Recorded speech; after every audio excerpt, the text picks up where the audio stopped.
Chaque année, dans le service de médecine fœtale et aussi dans le cadre de l'activité du Centre de référence maladies rares pour les anomalies vertébrales et médulaires, nous recevons un certain nombre de femmes qui ont eu un dépistage d'une malformation vertébrale ou médulaire pour le fœtus et qui nous sont adressées pour une prise en charge adaptée à leur situation.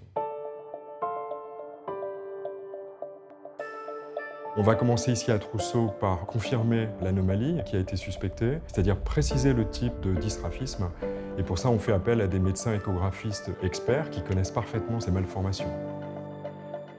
Après cette échographie, on va organiser une consultation pluridisciplinaire qui va impliquer un gynécologue obstétricien, spécialiste de diagnostic prénatal, une sage-femme, un neurochirurgien pédiatre.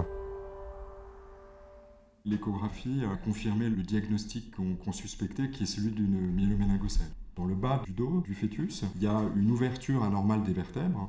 Normalement, la colonne vertébrale, pour faire simple, elle devrait se fermer comme une fermeture éclair. Et là, dans le bas du dos, il y a eu un ou deux points qui ont sauté, et donc les vertèbres sont ouvertes.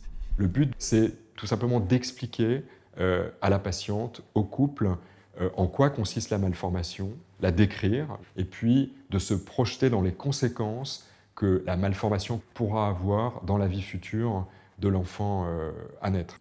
Tous les enfants qui ont une myéloméningocèle ont des problèmes de vessie, ont des problèmes de transit dont il faudra s'occuper toute la vie. Il pourrait être propre. Ce sera une propreté qu'on dit aidée.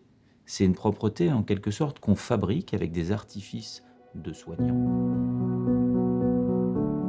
Dans le cadre des dystrophismes ouverts, dont la forme la plus fréquente est la myéloméningocèle, on a affaire à une malformation qui est sévère, qui va induire un certain nombre de handicaps pour l'enfant à naître. Et dans cette situation, il y a trois options possibles pour le couple. Première option, réfléchir à la réalisation d'une chirurgie fœtale de réparation, qu'on fait en général vers 5 mois et demi de grossesse, à des fins d'améliorer le devenir de l'enfant. La deuxième option, elle est celle de laisser la grossesse se poursuivre sans intervention, d'organiser la naissance de l'enfant et d'organiser une chirurgie de réparation postnatale qui est réalisée par les neurochirurgiens dans les 2 premiers jours de vie, dans l'immense majorité des cas. Et puis enfin, il y a une troisième option possible qui a trait à la relative sévérité de la malformation, qui est celle d'envisager la réalisation d'une interruption médicale de la grossesse, qui sera dans ce cas jugée recevable au sens de la loi française.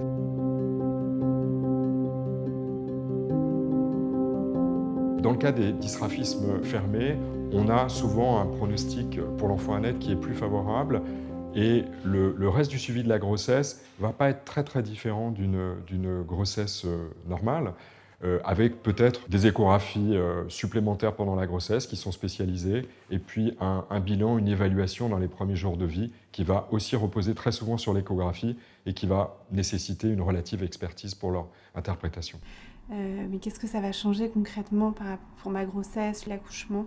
On va vous suivre d'un peu plus près. Je vous propose d'ailleurs qu'on organise un suivi obstétrical vraiment dédié à vous. On va juste faire en sorte que vous accouchiez à Trousseau. Ensuite, l'accouchement normal, pas de problème. On en discutera toutes les deux lors d'une consultation.